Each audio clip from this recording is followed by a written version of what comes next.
नमस्कार दोस्तों, स्वागत है इस लेक्चर में जिसमें हम आपको जीके के इम्पोर्टेंट क्वेश्चन के बारे में बहुत आसान तरीके से एक्सप्लेन करेंगे। बस आप फोकस सामने रखना, तब जाकर आप बहुत इजीली इन क्वेश्चन को समझ पाएंगे। बहुत इंपॉर्टेंट है, आप लोगों के प्रीवियस ईयर एग्जाम में बनने वाले क्वेश्चन हैं। इसी तरीके से पैटर्न वाइज आप लोगों के एग्जाम में भी क्वेश्चन बनेंगे, तो फोकस सामने रखेंगे तो आप बेहतर तरीके से कर पाएंगे। और इस क्लास को अपने सभी फ्रेंड के साथ शेयर करना होगा ताकि वो भी अपनी तैयारी को और बेहतर कर सके और आने वाले एग्जाम को बहुत इजीली टारगेट कर सके। तो शुरू करते हैं आज का पहला क्वेश्चन क्या है उसके साथ। तो पहला क्वेश्चन आपका इस तरीके से बहुत इंपॉर्टेंट है। इसमें मेंशन भी किया है कि जो भारत की राजधानी का नाम क्या है। तो जो भारत की राजधानी है उसका नाम नई दिल्ली है, ये आपको प्रॉपर समझ होना चाहिए। एंड उसी प्रकार सेकंड क्वेश्चन के बारे में बात करें तो सेकंड क्वेश्चन भी आपका इम्पॉर्टेंट है। तो इसमें मेंशन किया है कि जो भारत के प्रथम राष्ट्रपति कौन थे। तो भारत के जो प्रथम राष्ट्रपति थे उनका नाम है डॉक्टर राजेंद्र प्रसाद। ये आपको क्लियर होना चाहिए। ये सभी पॉलिटी के क्वेश्चन है, बहुत इंपॉर्टेंट है। एंड तीसरा नंबर ये भी आपने आप में बहुत इंपॉर्टेंट है। इसमें मेंशन किया है कि जो आपका ताजमहल किसने बनवाया था। तो ताजमहल जो बनवाया था वो आपका शाहजहां ने ताजमहल को बनवाया था। ये आपको क्लियर होना चाहिए। सीधे एग्जाम में बनने वाले ये क्वेश्चंस हैं। एंड उसी प्रकार अगले क्वेश्चन के बारे में बात करें तो ये भी बहुत ही इंपॉर्टेंट है। इसमें मेंशन किया है कि जो हरित क्रांति के जनक जाने जाते हैं वो कौन है। वो आपके एम एस स्वामीनाथन जो हैं, वो हरित क्रांति के भारत के जो हैं वो जनक हैं। ये आपको क्लियर होना चाहिए। तो ओवरऑल इस तरीके से आप इन 4 क्वेश्चन को बहुत आसानी से समझ पाओगे। एग्जाम के पॉइंट ऑफ व्यू से क्लास बहुत इंपॉर्टेंट है। उसी तरीके से इन क्वेश्चन को भी सेट किया है क्योंकि एग्जामिनर के ऊपर डिपेंड करता है। वो इजी एंड हार्ड दो तरीके से क्वेश्चन को डिजाइन करते हैं। तो आपको फोकस सामने रखना होगा, चाहे वो इजी हो या हार्ड। आपको तैयारी कर रहे हैं तो आपको ये नहीं देखना है कि ये टॉपिक आपका इजी है। कभी कभी आपके एग्जाम में यही से क्वेश्चन बनते हैं, लेकिन एग्जाम का प्रेशर होने के कारण आप इजी क्वेश्चन को भी रॉन्ग कर देते हैं। तो इन गलतियों से बचें, तब जाकर आप बहुत इजीली सेलेक्ट हो पाएंगे किसी भी गवर्नमेंट एग्जाम में। उसके बाद बढ़ते हैं अगले क्वेश्चन के बारे में जो कि और इम्पोर्टेंट क्वेश्चन है उसके बारे में। एंड उसके बाद पांचवा नंबर क्वेश्चन बहुत इंपॉर्टेंट है एग्जाम के पॉइंट ऑफ व्यू से। इसमें मेंशन किया है इस तरीके से। तो इसमें पूछ रहा है आपसे कि जो आपका राष्ट्रगान होता है यानी कि जो जनगण मन है उसके जो रचयिता कौन है, वो आपके रविन्द्रनाथ टैगोर हैं। ये आपको क्लियर होना चाहिए। एंड उसी प्रकार 6 नंबर क्वेश्चन आपका बहुत इंपॉर्टेंट है। इसमें मेंशन किया है कि भारत में कुल कितने राज्य हैं 2025 में। तो 2025 में भारत में 28 राज्य यानी कि 28 राज्य और 8 केंद्र शासित प्रदेश, ये आपको प्रॉपर क्लियर होने चाहिए। बहुत इंपॉर्टेंट ये है क्वेश्चंस, सीधे एग्जाम में बनने वाले क्वेश्चंस हैं। एंड उसी प्रकार 7th नंबर ये भी आपका बहुत इंपॉर्टेंट है। इसमें मेंशन किया है कि भारत का जो राष्ट्रीय पशु कौन सा है। तो भारत का जो राष्ट्रीय पशु है वो आपका बाघ है। इसी प्रकार 8 नंबर क्वेश्चन भी मेंशन किया है। इसमें पूछ रहा है कि राष्ट्रीय पक्षी कौन सा है। तो राष्ट्रीय पक्षी आपका मोर है। तो इस तरीके से ओवरऑल आप ये भी क्वेश्चन बहुत इजीली समझ के होंगे। इंपॉर्टेंट क्वेश्चंस हैं। एंड बढ़ते हैं इसके आगे वाले क्वेश्चन के बारे में। तो अगला क्वेश्चन क्या है उसको फोकस से समझना। उसके बाद ये भी आपका बहुत ही इंपॉर्टेंट क्वेश्चन है। इसमें मेंशन किया है कि जो आपका राष्ट्रीय फल कौन सा है। तो आम यानी कि जो मैंगो होता है वो राष्ट्रीय फल है कहाँ का, इंडिया का, यानी कि भारत का राष्ट्रीय जो फल है वो मैंगो है। एंड उसी प्रकार 10th नंबर क्वेश्चन के बारे में बात करें तो ये भी अपने आप में इम्पोर्टेंट है। तो इसमें मेंशन किया है आपका बहुत इम्पोर्टेंट है कि जो राष्ट्रीय पुष्प है आपका यानी कि जो राष्ट्रीय फूल है वो आपका कमल है। ये भी आपको क्लियर होना चाहिए। एंड उसी प्रकार 11th नंबर क्वेश्चन भी अपने आप में इम्पोर्टेंट है कि भारत का सबसे बड़ा राज्य क्षेत्रफल के अनुसार कौन सा है। तो जो भारत का सबसे बड़ा राज्य क्षेत्रफल के अनुसार वो आपका राजस्थान है। ये आपको क्लियर हो गया होगा। एंड उसी प्रकार आपको ये भी क्लियर होना चाहिए कि जो भारत का सबसे छोटा राज्य क्षेत्रफल के अनुसार है वो गोवा है। एंड 12वें नंबर क्वेश्चन के बारे में बात करें तो ये तो बहुत इंपॉर्टेंट है, सीधे प्रीवियस ईयर एग्जाम में बनने वाला क्वेश्चन है। इसमें मेंशन किया है कि भारत की सबसे बड़ी नदी कौन सी है। तो जो भारत की सबसे बड़ी नदी है वो आपकी गंगा नदी है। ये आपको क्लियर होना चाहिए। बहुत इंपॉर्टेंट है, सीधे एग्जाम में बनने वाले क्वेश्चन हैं। तो उम्मीद करता हूँ आप इन 12 क्वेश्चन को आप बहुत इजीली समझ गए होंगे। बहुत ही इंपॉर्टेंट है।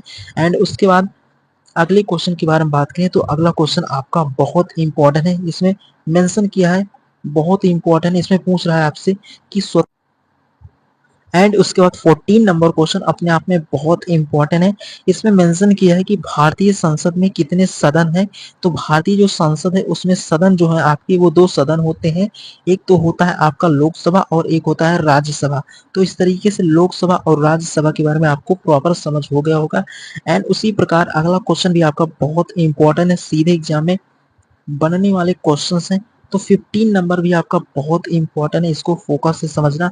इसमें मेंशन किया है कि संविधान सभा के अध्यक्ष कौन थे। तो यानी कि जो संविधान सभा के अध्यक्ष थे वो आपके डॉक्टर राजेंद्र प्रसाद जो कि संविधान सभा के अध्यक्ष है, ये आपको क्लियर होना चाहिए। एंड उसी प्रकार वंदे मातरम गीत किसने लिखा था। तो बंकिम चंद्र चट्टोपाध्याय जो है, ये बंकिम चंद्र जो चट्टोपाध्याय है इन्होंने ही वंदे मातरम गीत को लिखा था। यह भी आपको प्रॉपर समझ होने चाहिए, बहुत इंपॉर्टेंट क्वेश्चंस हैं। इसी तरीके से आप लोगों के एग्जाम में भी क्वेश्चंस बनेंगे, तो आप इन क्वेश्चन का फोकस से रिवीजन करना ताकि आप लंबे समय तक इन क्वेश्चन को याद रख सकें और एग्जाम में आए तो बहुत इजीली इनको कर सकें। एंड उसी प्रकार अगले क्वेश्चन के बारे में बढ़ते हैं।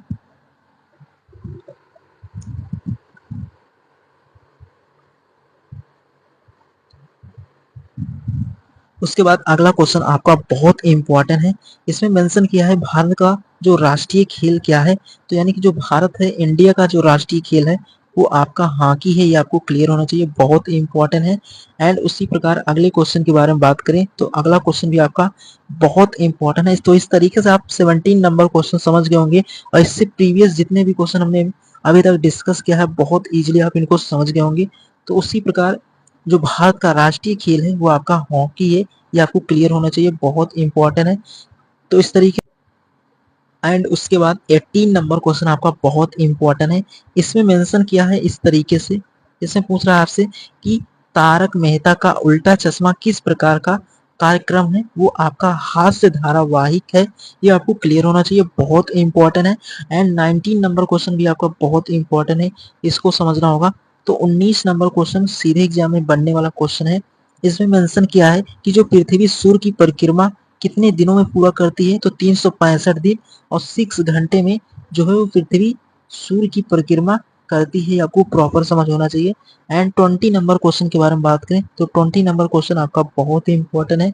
इसमें मेंशन किया है कि भारत में सबसे ऊंचा पर्वत कौन सा है। तो कंचनजंगा जो एक पर्वत है वो भारत का सबसे ऊंचा पर्वत है, ये आपको क्लियर होना चाहिए, एग्जाम के पॉइंट ऑफ व्यू से बहुत इंपॉर्टेंट है। एंड उसके बाद अगले क्वेश्चन के बारे में बात करें तो अगला क्वेश्चन भी आपका बहुत इंपॉर्टेंट है, ये है 21 है। इसमें मेंशन किया है, तो इसमें मेंशन किया है कि जो आपका आईसीसी का पूरा नाम क्या है। तो इंटरनेशनल क्रिकेट काउंसिल, ये आपको क्लियर होना चाहिए, बहुत इंपॉर्टेंट है, सीधे एग्जाम में बनने वाले क्वेश्चंस हैं, तो इनके बारे में आपको प्रॉपर समझ होना चाहिए। एंड उसी प्रकार 22 है, इसमें मेंशन किया है आपसे, पूछ रहा है कि लाल किला कहाँ स्थित है। तो आपका ये भी बहुत इंपॉर्टेंट है, जो लाल किला है आपका वो दिल्ली में है, ये आपको प्रॉपर समझ हो गया होगा। एंड उसी प्रकार 23 के बारे में बात करें तो ये भी आपका बहुत इंपॉर्टेंट है। तो 20 जो आपका 23 है, इसमें मेंशन किया है कि जलियांवाला बाग हत्याकांड कब हुआ था। तो 13 अप्रैल 1919 में, यानी कि 13 अप्रैल 1919 को जलियांवाला बाग हत्याकांड हुआ था, ये आपको प्रॉपर समझ होना चाहिए। यानी कि जो 13 अप्रैल 1919 है इस दिन ये इवेंट जो हुआ था, ये आपको प्रॉपर समझ होना चाहिए। एंड 24 के बारे में बात करें तो भारत के पहले उपराष्ट्रपति कौन थे। तो भारत के जो पहले उपराष्ट्रपति हैं वो आपके डॉक्टर सर्वपल्ली राधाकृष्णा जो है वो भारत के पहले उपराष्ट्रपति हैं, ये भी आपको प्रॉपर समझ होना चाहिए, एग्जाम के पॉइंट ऑफ से ये क्वेश्चंस बहुत इंपॉर्टेंट है। आप किसी भी एसएससी रेलवे या किसी और एग्जाम को उनके प्रीवियस ईयर क्वेश्चंस को देखेंगे तो आपको पूरा क्लियरिटी हो जाएगी। एंड बढ़ते हैं अगले क्वेश्चन के बारे में। तो अगला क्वेश्चन आपका बहुत इंपॉर्टेंट है। तो अगला 25 है, इसमें मेंशन किया है इस तरीके से, इसमें बोल रहा है कि द्रौपदी मुर्मू कौन है। तो भारत की वर्तमान राष्ट्रपति 2025 में है, ये आपको क्लियर होना चाहिए, बहुत इंपॉर्टेंट है। एंड 26 के बारे में बात करें तो ये भी आपका बहुत इंपॉर्टेंट है। इसमें मेंशन किया है कि विश्व का सबसे बड़ा महासागर कौन सा है। तो विश्व यानी कि वर्ल्ड में अगर बात करें तो आपका प्रशांत महासागर वो विश्व का सबसे बड़ा महासागर है, ये आपको क्लियरिटी हो गया होगा। एंड उसी प्रकार 27 बहुत ही इंपॉर्टेंट है, इसमें मेंशन किया है कि भारत में रुपया कब प्रारंभ हुआ था। तो 1540 यानी कि 1540 में शेर शाह सूरी द्वारा भारत में रुपया प्रारंभ किया गया था, ये आपको क्लियर होगा। और शेरशाह सूरी के बारे में आपको एक क्लास लगाएंगे जिसमें प्रॉपर उसके बारे में बहुत ही इजीली एक्सप्लेन करेंगे, बट आपको इस 27 नंबर क्वेश्चन में भी पूरी क्लियरिटी होगी। इस तरीके से जो आपकी हिस्ट्री के पोर्शन से क्वेश्चन है वो भी बहुत इंपॉर्टेंट होते हैं एग्जाम के पॉइंट ऑफ व्यू से। तो उम्मीद करता हूँ आप 27 क्वेश्चन बहुत इजीली समझ गए होंगे। एंड बढ़ते हैं अगले क्वेश्चन के बारे में जो कि और इम्पोर्टेंट क्वेश्चन है।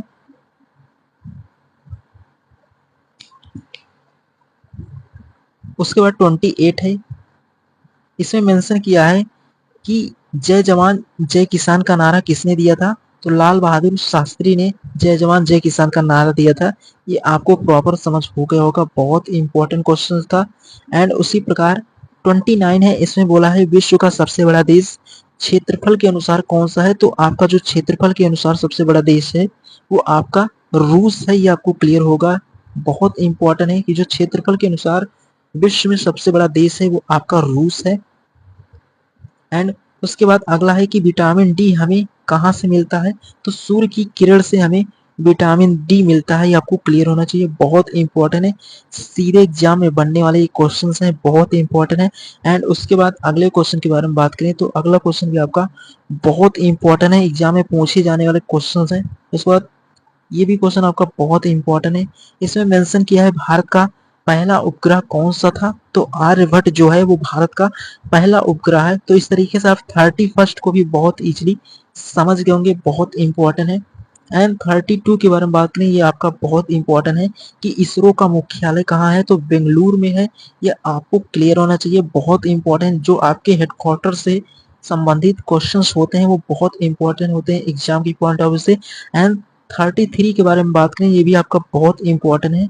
या यानी कि इसमें मेंशन किया है जो महात्मा गांधी जी ने हम राष्ट्रपिता के नाम से भी जानते हैं, इनका जन्म कब हुआ था? तो 2 अक्टूबर 1869 यानी कि 2 अक्टूबर 1869 में महात्मा गांधी का जन्म हुआ था, ये आपको प्रॉपर समझ होना चाहिए, बहुत इंपॉर्टेंट है।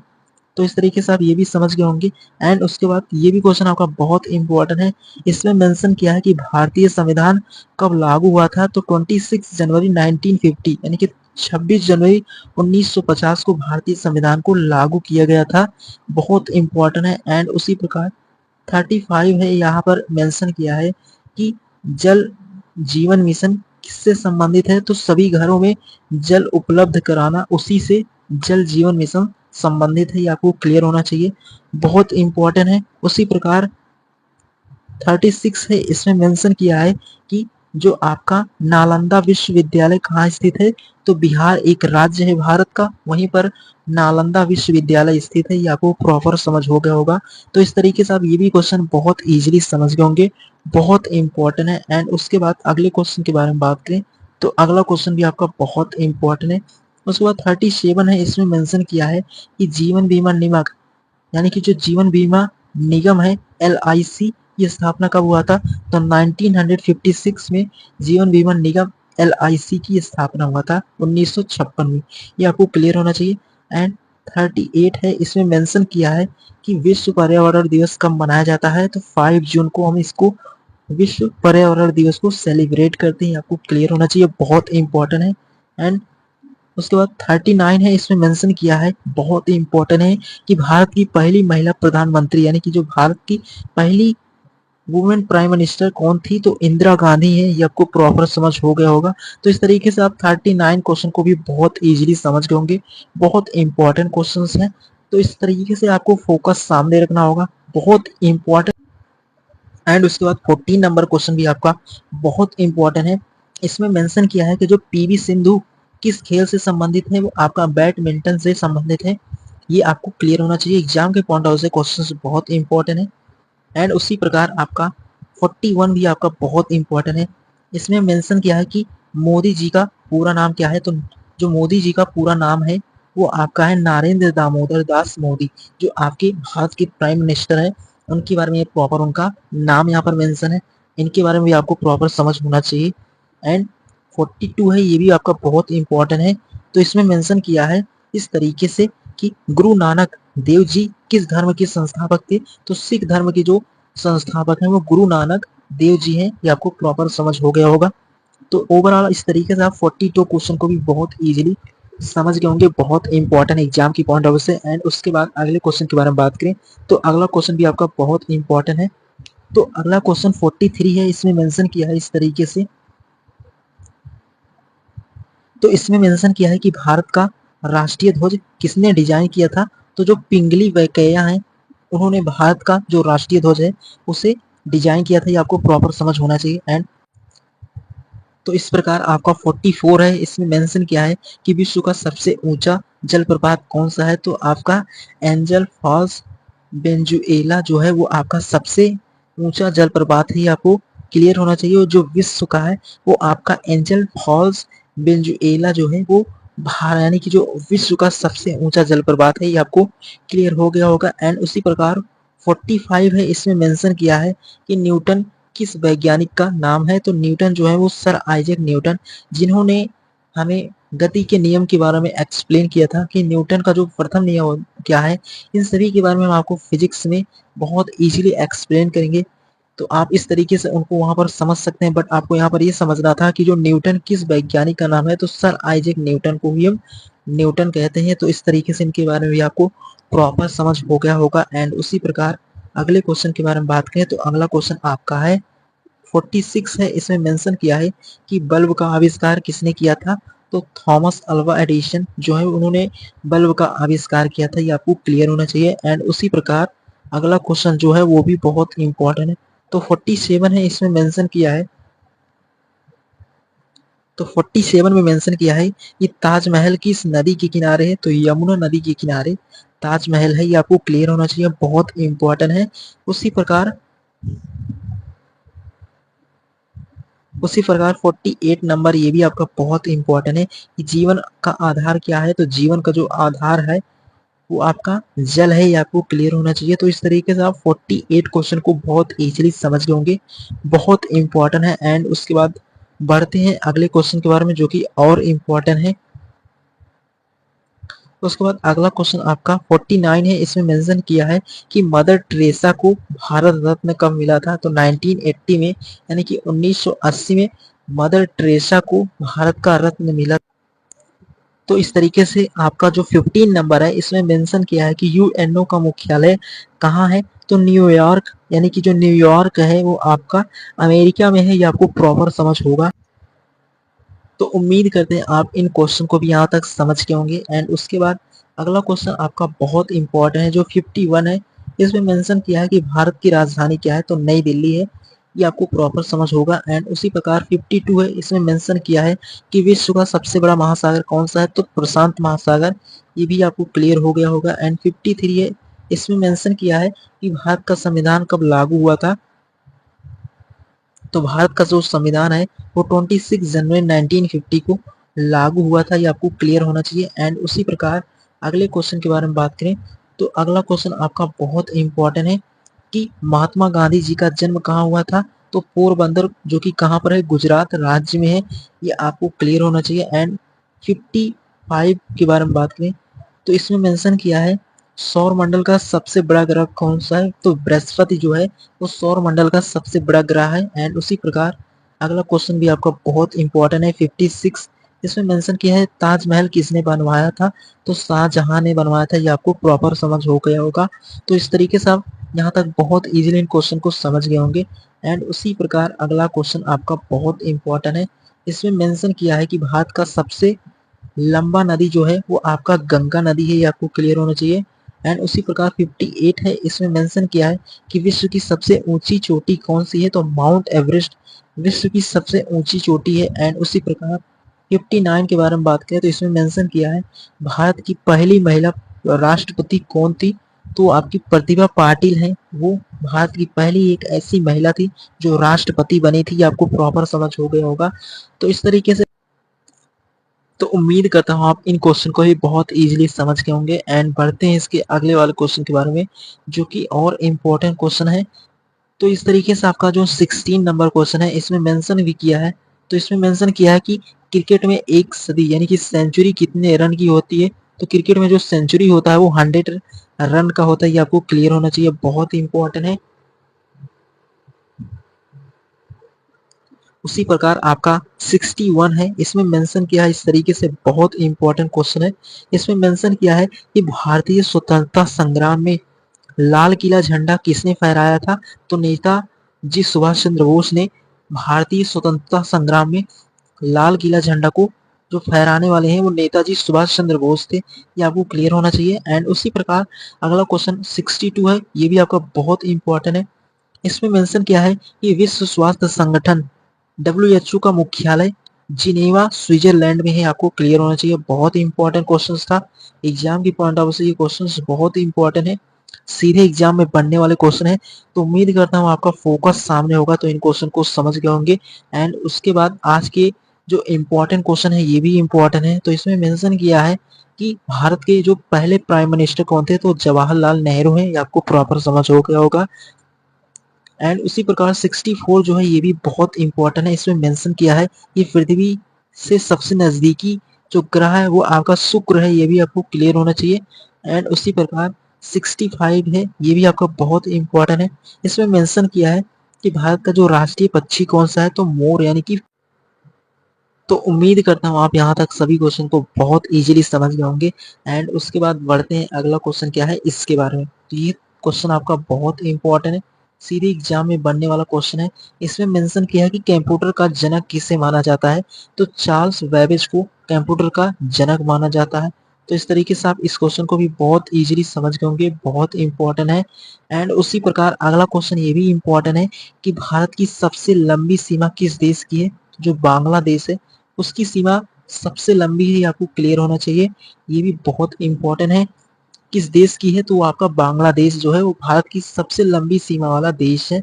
एंड उसी प्रकार इसमें मेंशन किया कि तीसरा विश्व युद्ध कौन लड़े थे, यानी कि तीसरा विश्व युद्ध कौन लड़े थे, ये आपको प्रॉपर समझ होना चाहिए। तो अभी तक ऐसा कुछ नहीं हुआ, यानी कि तीसरा विश्व युद्ध अभी तक नहीं हुआ है, ये आपको क्लियर होना चाहिए, बहुत इंपॉर्टेंट है एग्जाम के पॉइंट ऑफ व्यू से। तो ओवरऑल आप इस तरीके से ये भी क्वेश्चन बहुत इजीली समझ गए होंगे, बहुत इंपॉर्टेंट है। उसके बाद 69 है, इसमें मेंशन किया है, तो इसमें पूछ रहा है आपसे कि विश्व में सबसे अधिक जनसंख्या वाला देश कौन सा है? तो चीन है। एंड उसी प्रकार 17 है, इसमें मेंशन किया है कि भारत का जो राष्ट्रीय खेल कौन सा है? वो हॉकी है, ये आपको क्लियर होना चाहिए। एंड उसी प्रकार 71 है, इसमें मेंशन किया है कि भारत के सर्वोच्च न्यायालय का मुख्यालय कहाँ पर है? तो आपका नई दिल्ली में है। तो इस तरीके से आज की इस इम्पोर्टेंट क्लास को यहाँ तक आप समझ गए होंगे, बहुत ही इंपॉर्टेंट क्लास था जिसमें हमने बहुत इजीली इन क्वेश्चन को समझ लिया है। आपके एग्जाम के पॉइंट ऑफ से क्लास बहुत इंपॉर्टेंट था, इसमें हर तरीके के क्वेश्चन हमने डिस्कस किया है। अगर आपके मन में कोई डाउट हो तो कमेंट बॉक्स में मेंशन कर सकते हैं। बाकी क्लास कैसे लगा यही कमेंट करके जरूर बताना, और अपने सभी